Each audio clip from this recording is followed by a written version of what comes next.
Falcha, welcome back to another video where I comment on and analyse everything in life. It's great. It's definitely a healthy way to live. Today I'm exploring the sunk cost fallacy, a phenomenon that I want to find out more about and ask the question, is it the right way to make a decision?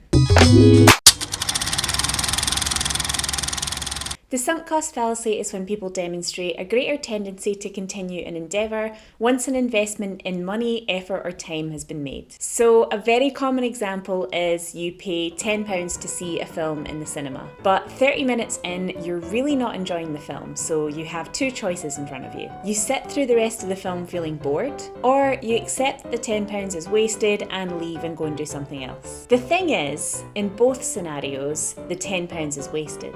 My eye is watering a lot.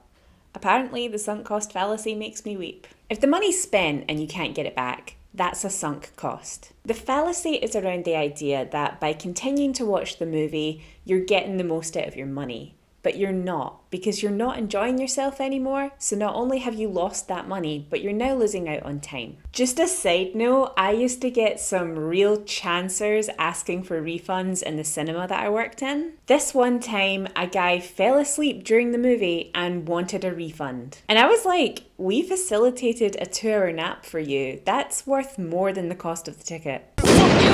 Bing bang! Anyway, once a cost is sunk, there is no way for you to get it back. And you should only make decisions based on the current situation, not the past. Sitting through the movie is gonna waste your time, but if you leave now, then you have the opportunity to use your time for something better. If you stay because of the £10, you're a victim of the sunk cost fallacy. The most famous example of this is Concorde. And I brought this up in a video before, but I went looking for it and I can't find it. Maybe I'm in an alternative reality now where I didn't talk about Concorde. But anyway, the UK and French governments put a lot of money into developing super fast aircraft and they invented Concorde. But Concorde was so expensive to run that partway through the project, both governments knew that they were never going to make back the money that they'd put into it. But instead of walking away from the project, they both continued to put money into it. It's actually quite common for governments to do this because they don't want the public to think that they've made a mistake. The thing is, when they decided to develop Concorde, it was a good decision. The planes were super fast. They looked cool, they had a cool name. This is actually a video about objectophilia, where people are attracted to objects. But yeah, they set out thinking, this'll work. But when they realised that the project was going to cost them more than they would ever make, then that's the moment where they should have thought, this is a failure in terms of economic growth. I would argue that the government should be providing free transport anyway and not looking to make a profit from it. But I digress, as I always do. People always think that if they give up on something, then the initial decision was a mistake. But we don't often have the ability to foresee the outcome. The fear of looking like we've made a mistake prevents a lot of us from learning from the sunk cost fallacy.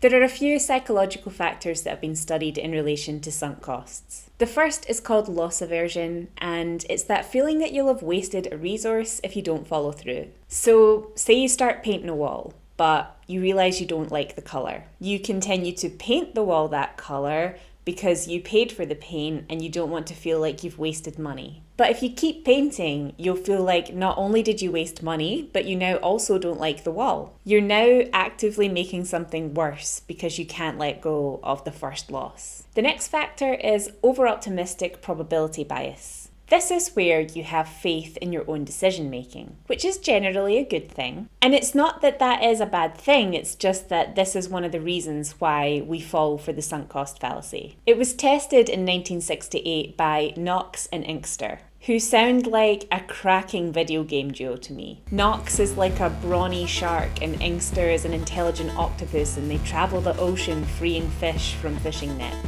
I'd play it. Anyway, in their experiment they approached 72 people who had just placed a $2 bet in the previous 30 seconds. Their hypothesis was that people who had just committed themselves to a course of action, betting the $2, would reduce post-decision dissonance by believing stronger than ever that they'd picked a winner. And they were right. People who had already placed a bet were scoring much higher in how much they believed their horse would win than people who had not yet placed a bet. It's basically main character syndrome. There's also the desire not to appear wasteful. The psychology of this is around other people seeing that you have made a lapse in judgment. But it does expose that you don't value your time very highly. Because if you're willing to sit through a film that you don't enjoy because you don't want people to think that you made a bad decision, then you're willing to sacrifice a more valuable commodity, time.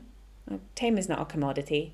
A more valuable resource to keep up the facade. But I will say that I think the film example is lost on me. It's probably because I love film, I'm a filmmaker, I love film analysis. But if I am not enjoying a film, I tend to watch it all the way through so that I can articulate why I didn't enjoy it. I like to know thoroughly what the issues were and kind of learn from it. But in saying that, there are things that I have happily abandoned. Tiger King Season 2. So boring. I was fine with having found Season 1 interesting, but Season 2 I abandoned after 2 episodes. So I only lost 2 hours of my life to it, rather than 10 if I'd continued watching this series.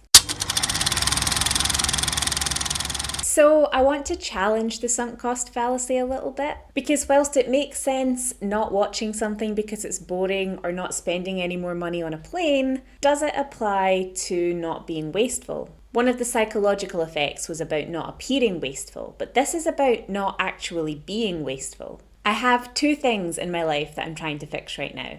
Well, maybe there's more than that, but these 2 things are the focus of this video. The first is this little torch that was definitely just a stocking filler. And I don't use it all that often, but it is really handy to have, but the batteries have run out. So I'm trying to find new batteries for it just now. Every time I search for them, I kind of get a bit of a confused set of results.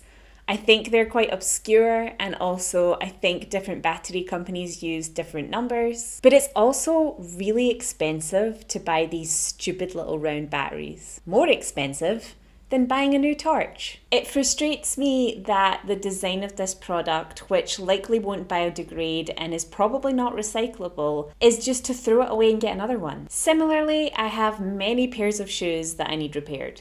In particular, my Vans have worn down at the heels, and I live in Scotland where there's not enough dry days for me to be able to wear shoes with holes in them. So I went to a shoe repair kiosk and the guy was like, Vans? Just throw them away and get a new pair. There's so much emphasis on how individuals have a responsibility to look after the planet, but products are designed to not be biodegradable, but to be thrown away, and cultural attitudes are just get a new one. Although I accept that the cost of the Vans is a sunk cost, I'll never get that back, I don't accept that the Vans themselves should just be thrown away. The way I see it now, the Vans are worth nothing, and I can either throw them away or I can repair them, and then they will be worth something to me. So the key thing is that the sunk costs shouldn't be taken into account, especially when the decision in front of you is only based on current circumstances or the future. And if you're worried about waste, think about whether you are actually trying to prevent something going to waste, or whether you're just worried about what other people think of you. I don't think I'm going to give up on trying to repair my Vans. I do see value in doing that. But the interesting thing will be, where does the point come